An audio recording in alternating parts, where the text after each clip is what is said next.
Vamos falar um pouco sobre a interdisciplinaridade, sobre o planejamento nessa organização curricular por projetos e também pela gestão, né, a gestão da sala de aula, que é um elemento ou facilitador ou dificultador dos processos de ensino e, consequentemente, de aprendizagem.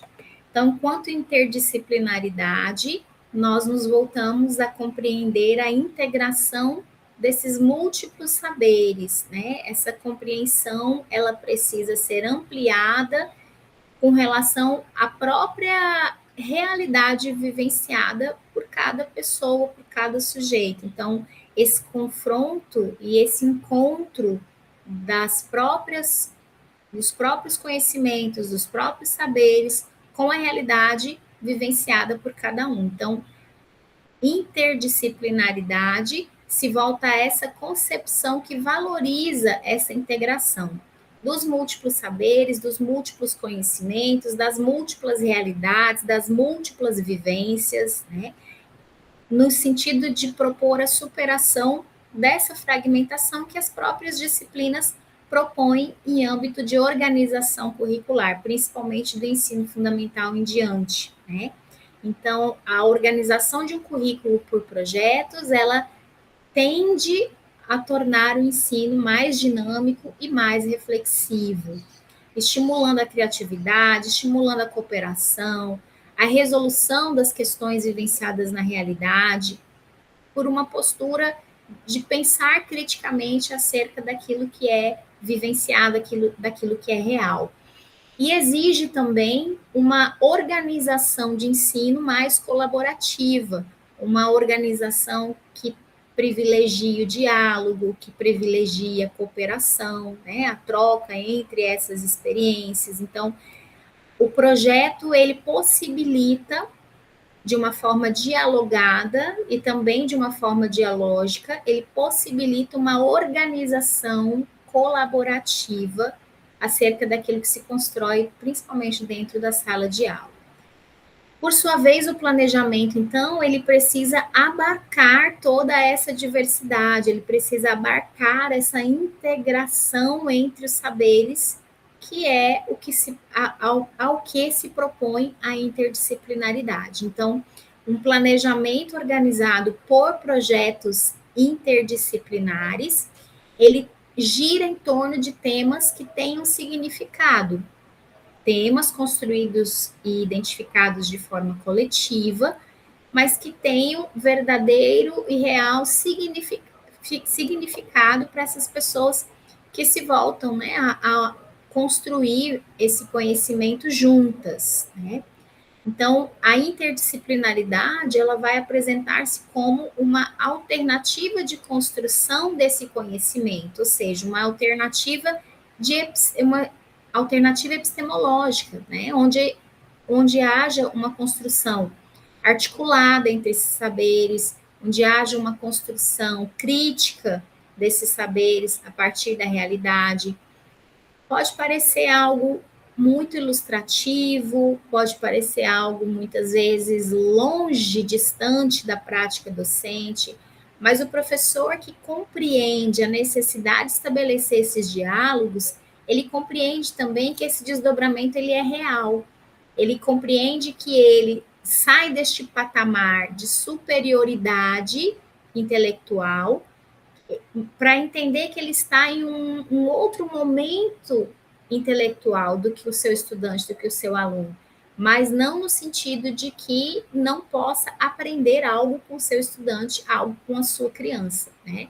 Quando o docente articula esse planejamento e esse processo de ensino, tendo o estudante, o aprendente, como um sujeito ativo, ele entende que ele precisa estabelecer esse diálogo, ele precisa estabelecer essa construção coletiva.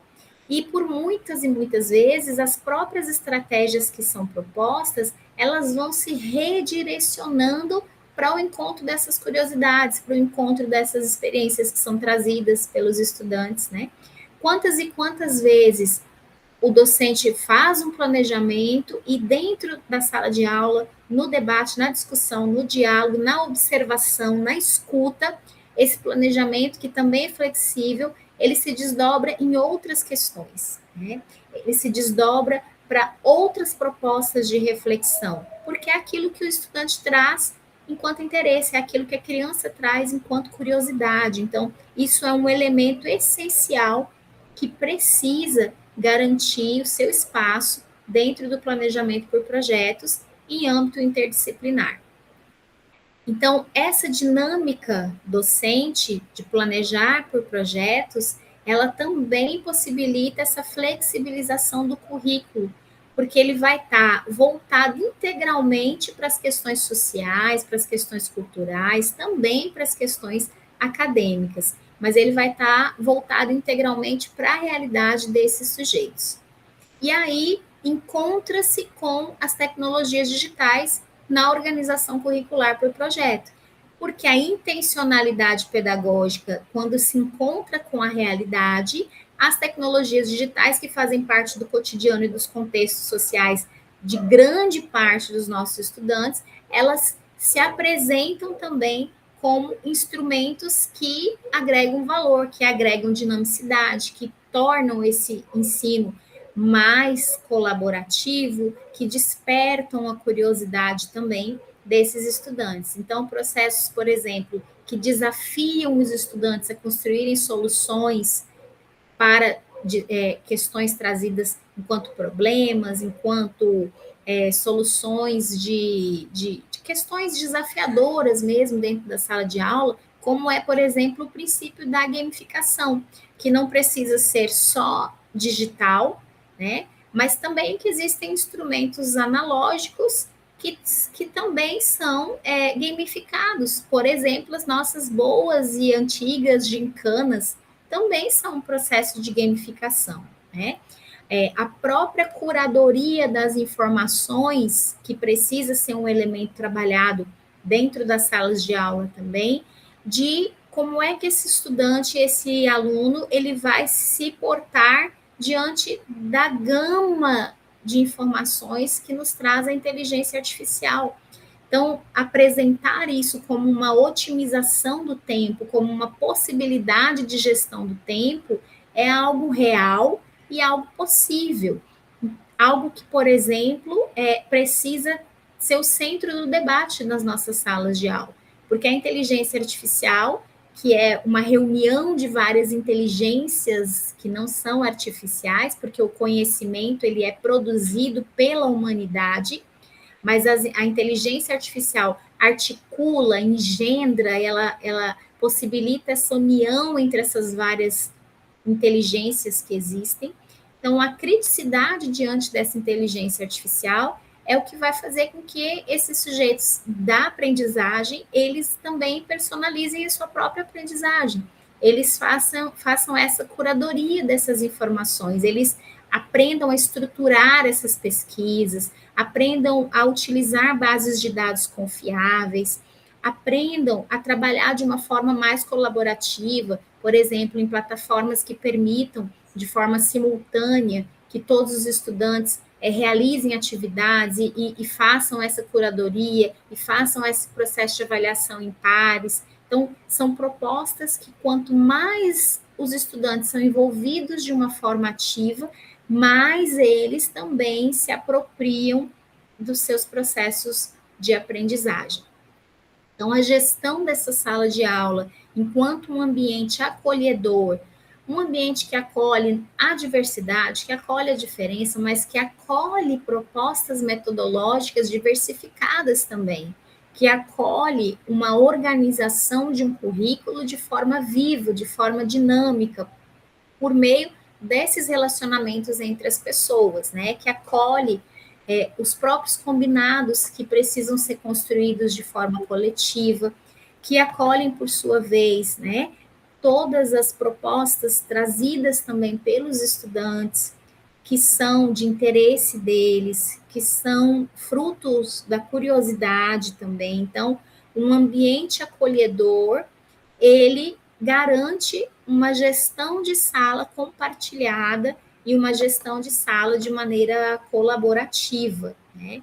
Então, quando nós falamos, por exemplo, em gestão de sala colaborativa, nós precisamos pensar nesses processos de inclusão e diversidade dentro do currículo.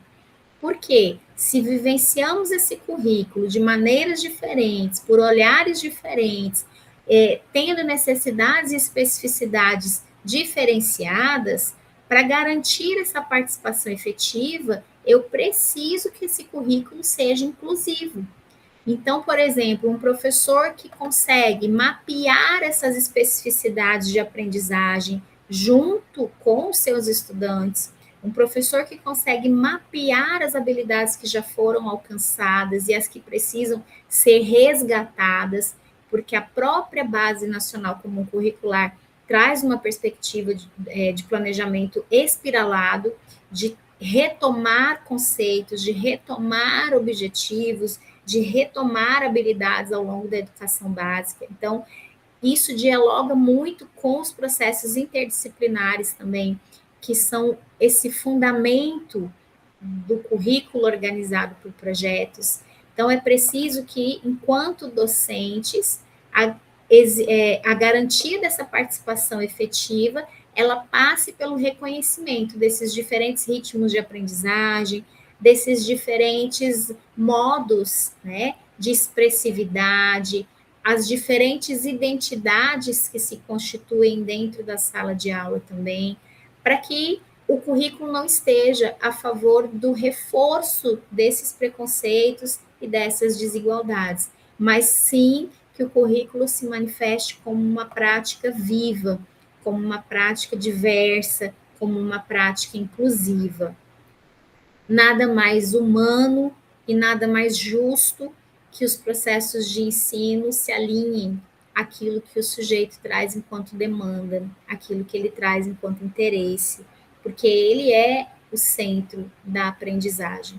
Então, um alinhamento pedagógico com aquilo que o sujeito nos diz, com aquilo que ele nos traz, com aquilo que ele nos apresenta, ele é possível por meio do desenvolvimento de projetos. Projetos esses que vão sempre partir do interesse do que os sujeitos me apresentam, o interesse dos meus estudantes, as demandas reais que eles vivenciam, ninguém melhor do que os próprios para manifestarem isso, para verbalizarem isso, para apresentarem isso, né, com o envolvimento, claro, da família, com o envolvimento da comunidade escolar. Então, o projeto é essa proposta metodológica que amplia a atuação docente, que amplia o planejamento, que manifesta, que concretiza a própria organização curricular dentro do espaço da sala de aula. Então, o currículo organizado por projeto